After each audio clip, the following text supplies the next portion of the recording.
Hello, I'm your host of the Exeter Speaker Series, Sarah Sargent. Exeter's Business Club recently hosted Dave Lyons.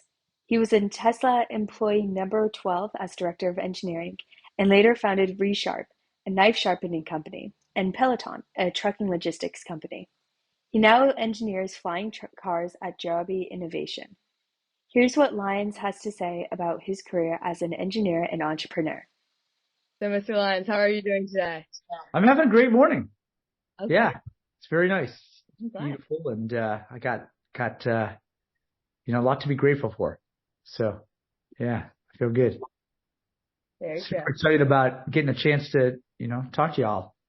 And although I have to say, I have it created a certain amount of personal anxiety to make sure I was proper in what I was, not proper, but that I was creating something that would be of interest and, kind of was on the mark for what you're all trying to do.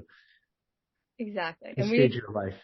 And I'm sure it's going to be great. And yeah, we'll have you'll get your amazing chance to talk.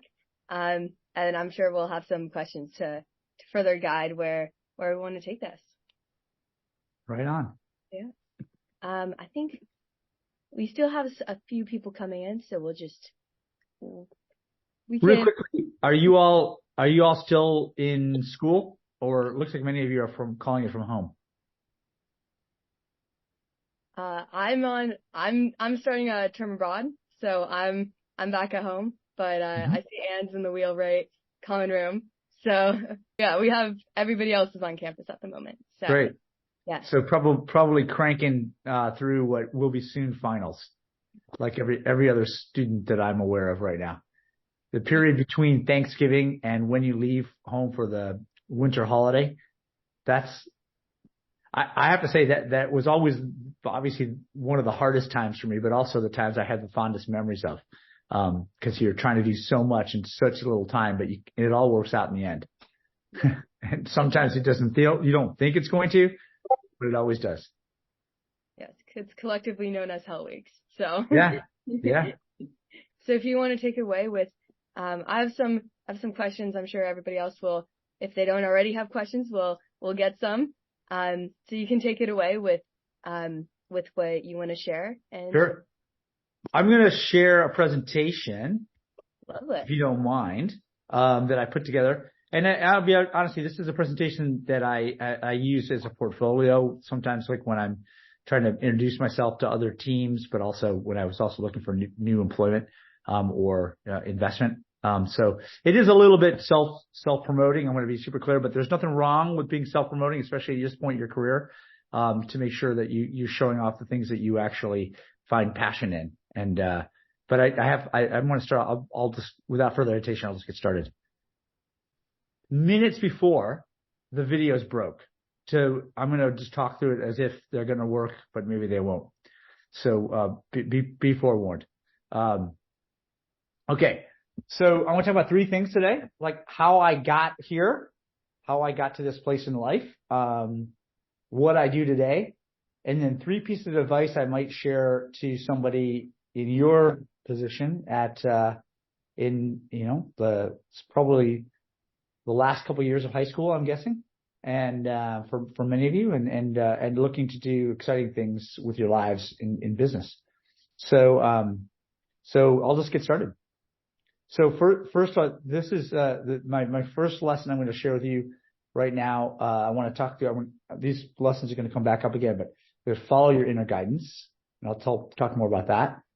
Two is I want to put yourself into the biggest challenges that are in front of the organization or whatever you're trying to do. Put yourself into the biggest challenges. And three, a piece of advice for you in interviewing, which no one ever gave me until later in my life, and I really wish I had it early on, which is your job in any interview is to make the hiring manager, because there's always a hiring manager who's making a decision. Your job is to make them look great to their boss. Make them look great to their boss. Your job is not to see what I can get out of this job. That's not in your interview. That's later on when you're deciding after you've got a job offer. And we'll talk about that more too. So how did I get to where I am in life? I come from Detroit, Michigan, and my family was a long-standing Detroit family, and the Detroit, ecosystem is all around the auto industry. This is a picture from the Detroit Institute of Art. It's a mural. It's about 25 feet tall, and I don't know, equally as wide, much wider, on a mural painted by Diego Rivera, just depicting the struggles of the auto industry. These images were embedded in my brain from all my field trips to places like the Henry Ford Museum and all these fantastic pieces of innovation that drove society. That this is from the 1900s, and in our decade, in our century, it's different, but human nature is the same. But this was the passion that I found. I went to MIT undergrad. I studied mechanical engineering. I was super fortunate to get in because I know it's not easy to get into that place anymore. And it wasn't that easy then, but it's a lot harder now. And you all got to a great place in life, where you are. I expect that you can, cast your nets wide and get into great educational institutions, yourselves going forward.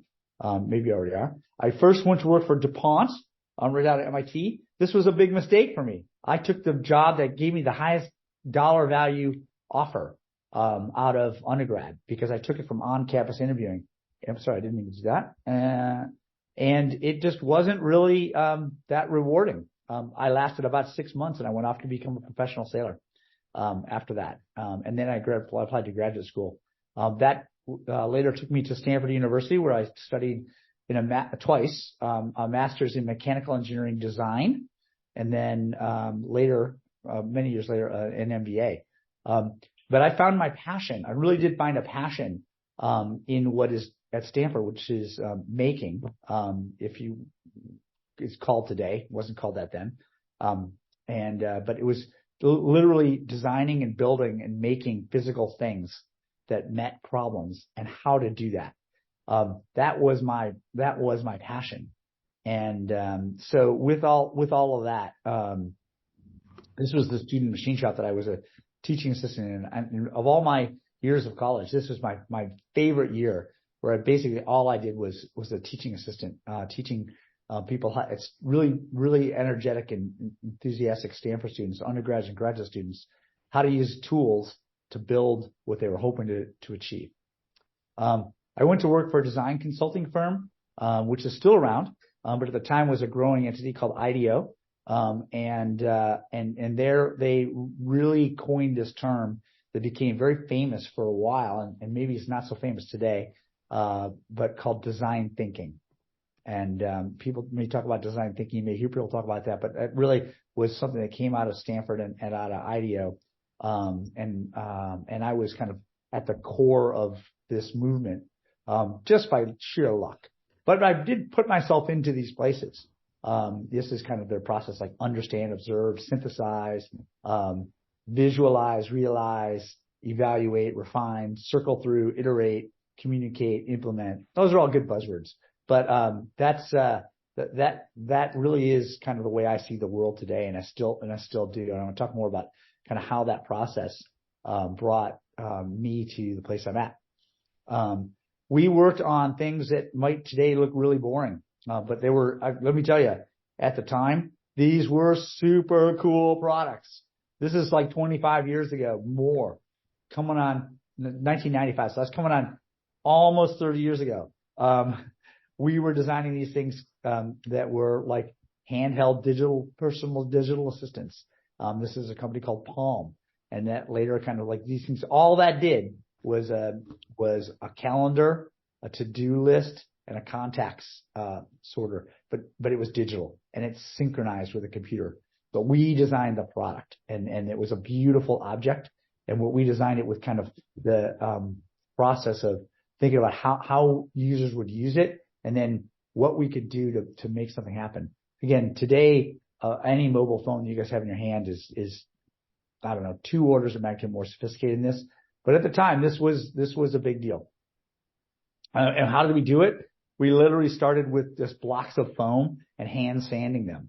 And then we would build in CAD We would do designs that we could then use CNC machining to make parts to then to fit together, and then make prototypes that were of different levels of kind of refinement, and then sell that to our client, who was a company called Palm at the time. And it was probably the most successful product of that decade in some ways. But again, it was really quick and dirty stuff at first. Always following, again, the passion of what we saw the user needed, not what the technology could do. This is an image from the shop that I got the pleasure of leading, which is a 17-person machine shop. You'd call it a maker space today, and was just a ton of fun. We had all the tools and playthings to do it, and I got to go pick them out and make them happen and keep them clean, and make sure we had an attitude of letting everyone get in and do the work themselves and try.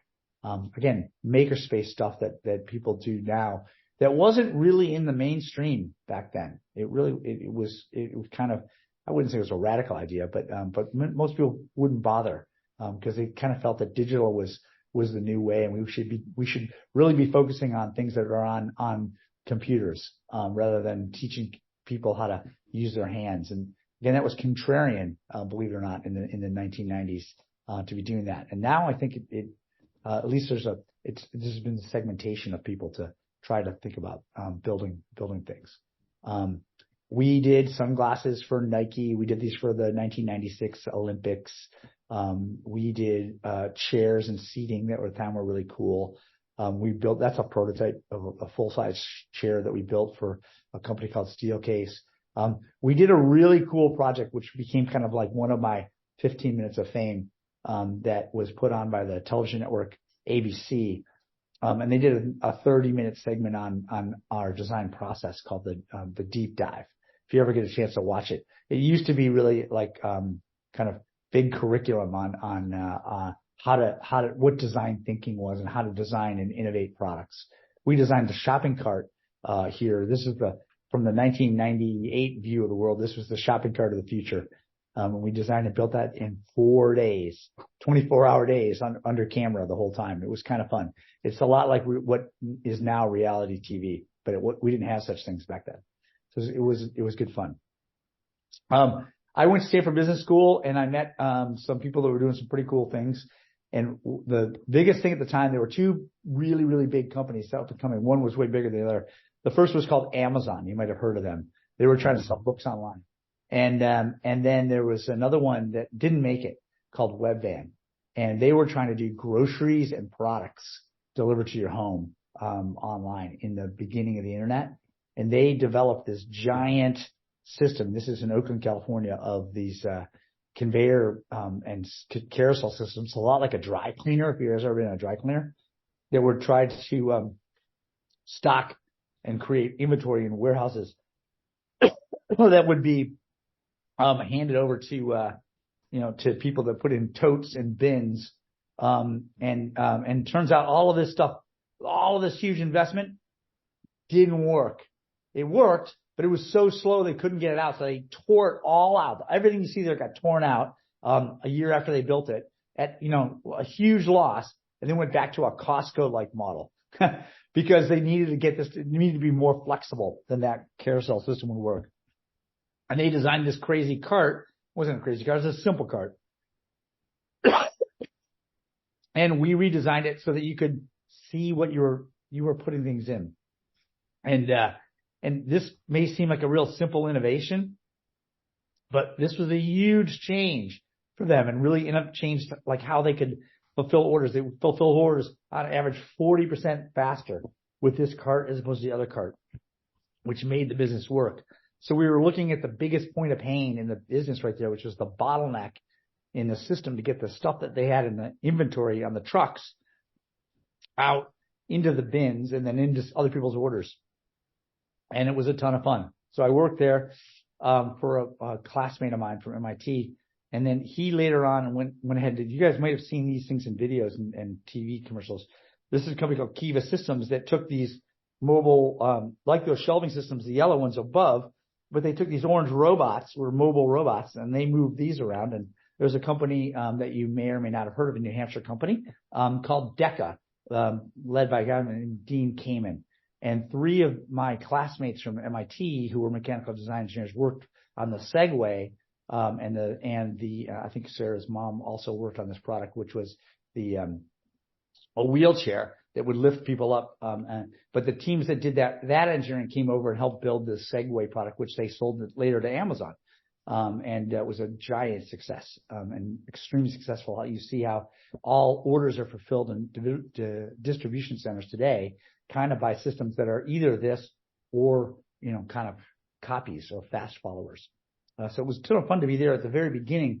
And the root cause of this came from that, like some of the work we did, the very simple work we did, that cart turned into this, which is kind of a very fascinating story. But that cart is something I built in my garage on a weekend because it was fun to do. And its legacy kind of kept going on. And now you see it every day. So it's very rewarding for me to kind of know that at some points, I had some small part in kind of creating this kind of bigger change in the industry. So from there, I ended up joining Tesla Motors. I may be out of order here, but I'm going to cut to the Tesla Motors. I worked for out of business school. I worked on a medical device company that didn't make it. And one of the young guys I hired was really into was a great engineer, and he was really into electric cars. And he brought me into Tesla Motors in the very, very beginning. I was the 12th employee and the first director of engineering for the motors. And this is about 2 months after I started at Tesla. This is on the left-hand side. This is J.B. Strawell. He was the CTO of Tesla at the time. He was probably like 27 or 28 years old. And I had hired him into the previous company. He brought me into Tesla. This is Martin Eberhard on the left-hand side, middle. He's the true founder of Tesla. And obviously, you may know that's a younger Elon and a younger Dave Lyons there. And this is at SpaceX with their very first rocket. We went down there to visit SpaceX so that we could do a design review with the quote-unquote rocket scientists at SpaceX, because Elon had funded both companies. But Elon was not the CEO of Tesla at that time. And so what we did is we took what at the time was a little sports car from a company called Lotus, and we built an electric conversion using lithium-ion batteries for Tesla. And this is the team of 5 that actually converted that car in San Carlos, California, in the fall of 2004. This is us hoisting the first battery pack into the prototype car we called a Mule for Tesla. And this is the first electric motor and the first transmission and the battery pack. And then the blue lines you see here are the cooling lines, because the batteries get really hot. They have to be when they're charging and discharging. So we had to make sure they stayed cool to prolong their lives. This is a picture of the product that became the Tesla Roadster without skins on it. As you can see, the direct derivative of what we did there 2.5 years earlier. That's the Tesla Roadster that was in the first marketing picture. That's in kind of San Mateo, California, along Interstate 280. And then there's the Tesla Roadster in space today, which is, I get to say I worked on something that's actually floating around in orbit in space right now from that. And what we were really doing there is we were taking these lithium-ion batteries at the time that were in laptop computers that had fantastic capability, but no one thought they could ever be put into the size and scale of an automotive battery pack.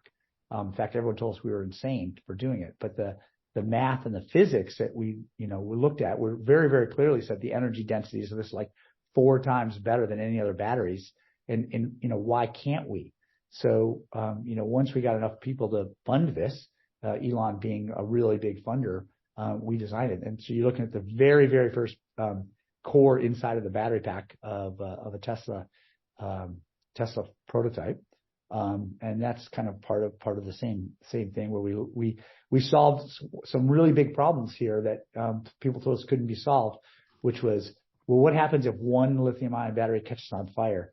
Because what happened when our very first battery pack, they all touched each other, and they would have just gone off like in a chain reaction. So we we learned to be able to separate them by a little bit and put this thermal potting compound in there and stop the chain reaction from going. And that was the very first patent that Tesla ever had. And again, this is all kind of going back to first principles and really core simple stuff and really quick and dirty experiments that are well thought through to answer the big question. And we designed the first motor for Tesla. There's some kind of history here because I still do this, and I'll talk about that in a second. There's the picture of the first motor from Tesla.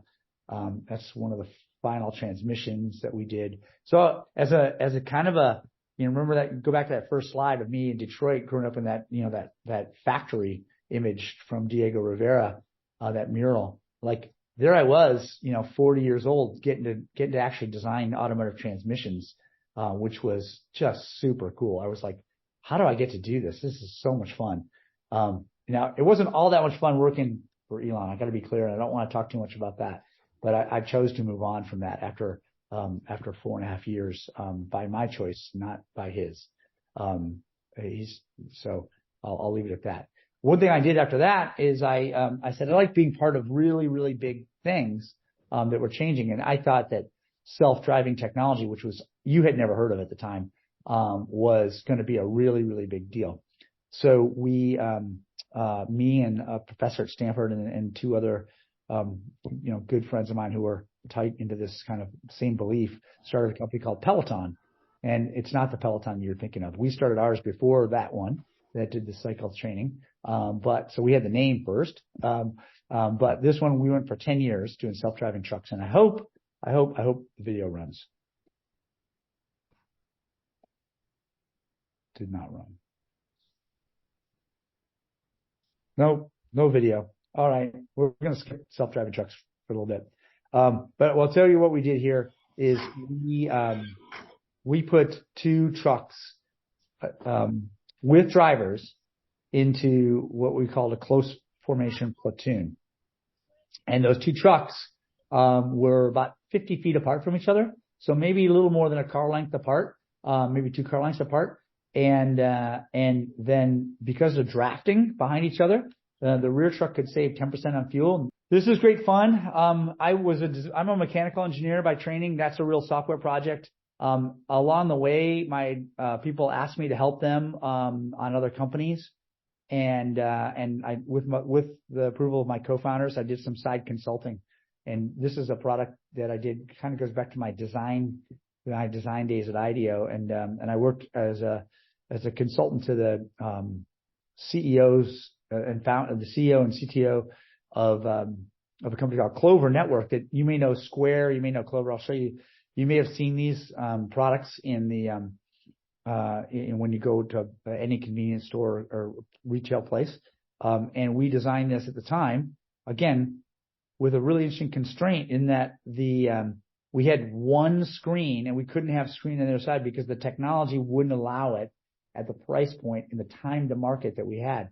So we had to develop a way that you could have the sales associate would have a screen that it would be a large screen, like a big tablet on their side, but also could be flipped over and the customer could do sign on screen and give a tip and all the rest of that.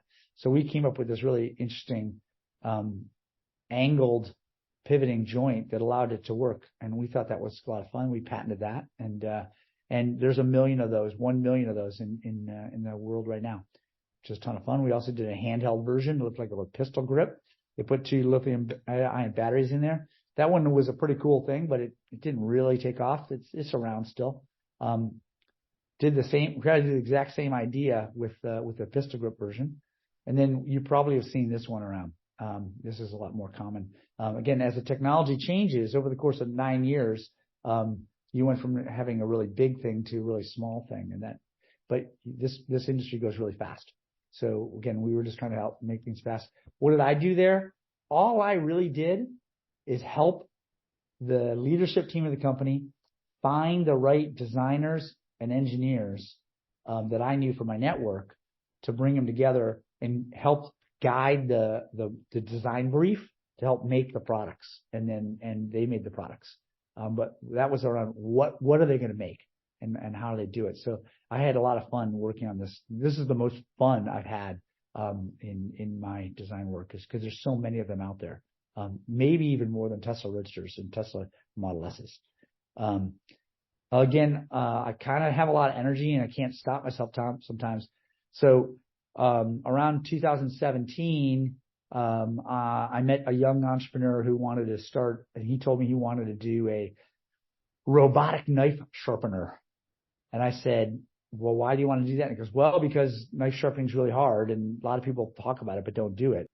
So that was the culmination of about 18 months worth of work that we started in my garage and then later moved into a couple of spaces. We hired a couple of young buck engineers right out of Stanford to kind of help do some of the heavy lifting, and I guided them. We built a robotic knife sharpening machine, which was a kiosk, not because no one would pay the $6,000 for the engineering to put something like this in their kitchen. Maybe a professional kitchen might, but in general, most people's knives are dull. And the more people I met, the more people I learned that talked about sharpening knives, but couldn't actually do it or chose not to because it was a real pain. And so we looked at the point of pain and said, there are a ton of knives out there. I mean, there's like everybody's got a kitchen drawer full of them. And most of them in the world are dull, or not as sharp as they could be. And most people don't know where to go do it.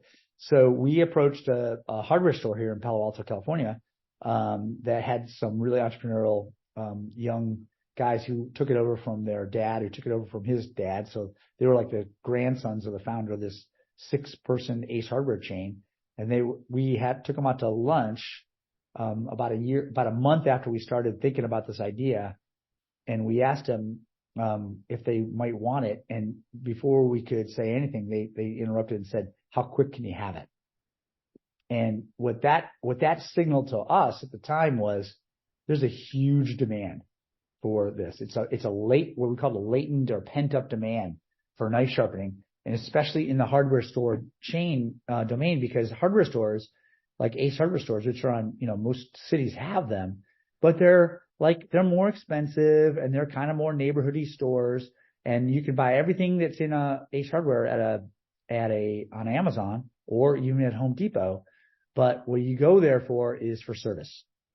You go there if you don't know how to ask, because if you go to Home Depot, you can't figure it out. No one's going there. You struggle to find someone to help you. But knife sharpening, which sometimes you find in farmers markets, sometimes you find it at kitchen stores, sometimes you find it at hardware stores. They're there just to bring more people into the store. But the knife sharpener himself makes all the money because it's hard work. And it is skilled labor. What we try to do is take from first principles, sit down and design what it took to sharpen a knife. And it turns out it was fun and not that hard to do if we put the right team of people with the right skill sets, focused with one eye on one prize, no distractions to work on this. And in about 5 months from the time we started in earnest on this, we put it into a first Ace Hardware here in Palo Alto in November, right before Thanksgiving, November 7th of 2017. And by the time Christmas is over, and it was like December 29th, we had a powwow with the owners of the hardware store. And first is that this machine, it cost the prototype, which I'll show you. Go back to the presentation. The prototype that we rushed to market right there was the first one we built. We iterated a few times to get to there. That one cost us about $9,000 to build, and it raised $5,000 in revenue in 2 months with no marketing. So we were like, and he wanted 6 more of these. We were like, whoa! So we were onto something. So I literally started basically backing out of the self-driving truck business, which I'd been doing for 9 years, and went all in on this because this is where my the pull, the demand of solving a real problem. Like truck driving, big problem, huge problem, hard to solve. Knife sharpening, kind of not been solved before, But once we got a solution into it, boom, we couldn't meet the demand fast enough. So we built the machines up to 21 stores, new machines, next generation machines, smaller, quieter, dust collected, sharpened to polish the edges. And next thing you know, we said, this is going to take off. This is going to go. Do I want to do this? Do I want to become the knife sharpening king of the United States or North America or the world? And I said, I liked the idea of being the inventor or the innovator of this and bringing it all together. And I funded it all. My business partner and I funded it all out of our wallets. So it was self-funded. So we said, actually, no. Rolling this out to a real business that has to roll out across, America with the field service groups and manufacturing and, troubleshooting and marketing and it all sounds interesting, but it actually wasn't in my core passion to do that. So we sold it right before the pandemic, which is unbelievable timing because we had no idea the pandemic was coming. Never would have survived the pandemic. It gave me a job through the pandemic, to take this and now we're in 1,000 Ace Hardwares across the country and hopefully in a lot more in the coming years. So, it's a ton of fun, to do this kind of stuff. And, it was great. So I found myself, what do I do next? So in, May of 2022, my commitment to the acquiring company was finished. And as many of you, or Sarah knows, Lisa, I do a lot of sailing. So I went and I sailed. I had a ton of fun. But I wasn't, I would say I was quasi-retired. But it wasn't rewarding to be quasi-retired, honestly. I liked making things. I liked solving big problems. And then I was super fortunate, to run into somebody who's cut from that exact same cloth that I'm from. In fact, he's younger than me, but I met a gentleman, in 1996 when I was helping out at Stanford, named Joby Aviation. And Joby went to that same program that I did at Stanford for where that machine shop was. And he, by this point, was on his fourth company called Joby. And he was building flying cars. And I had been invited to join this company twice before by him in years before I started the self-driving trucks. And I thought he was crazy. I thought it was great, but it was crazy. I couldn't do it. And now he's done it.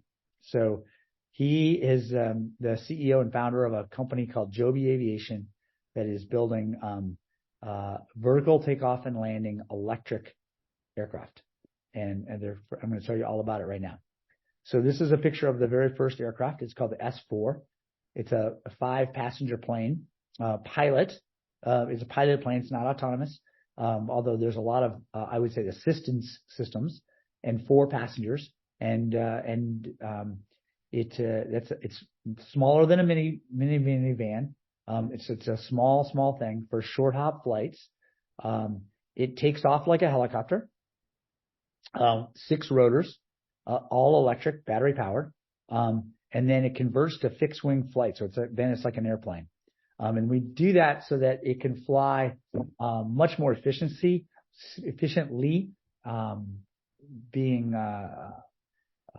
using the wing for the lift. It's far less effort and it's much faster than, you kind of quadcopter like, aircraft, because they are always putting all the energy into keeping the aircraft aloft by spinning the blades, whereas a plane is more like uses that same glider like aerodynamics to keep it aloft, and then you can use a propulsion for speed.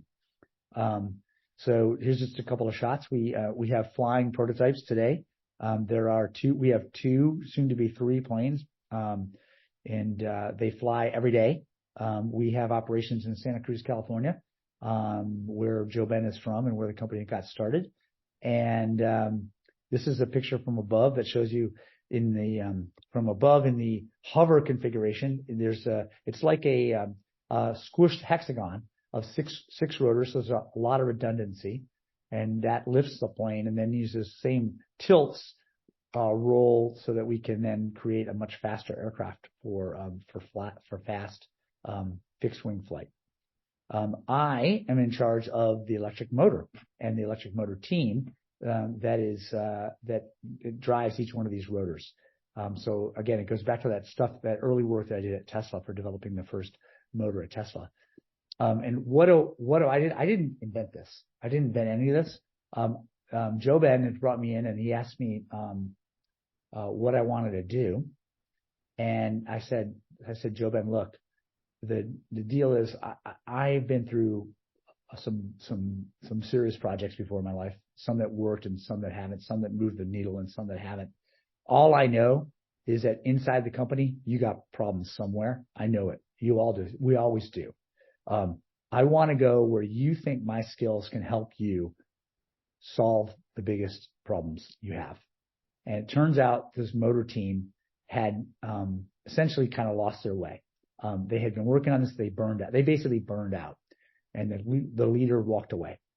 So I came in to help pick up the pieces of that and to get it back on track. And then we're going to go through FAA approval in the next 2 years. And you're going to be able to fly in this plane, hopefully in 2 years time.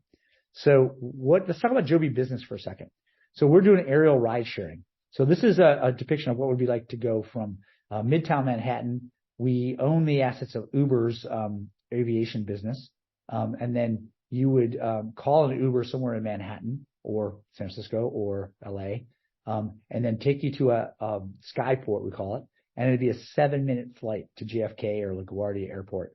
And you're going to land right at the Delta terminal, because we have a partnership with Delta. So we have strong connection with Uber because we acquired their aviation assets.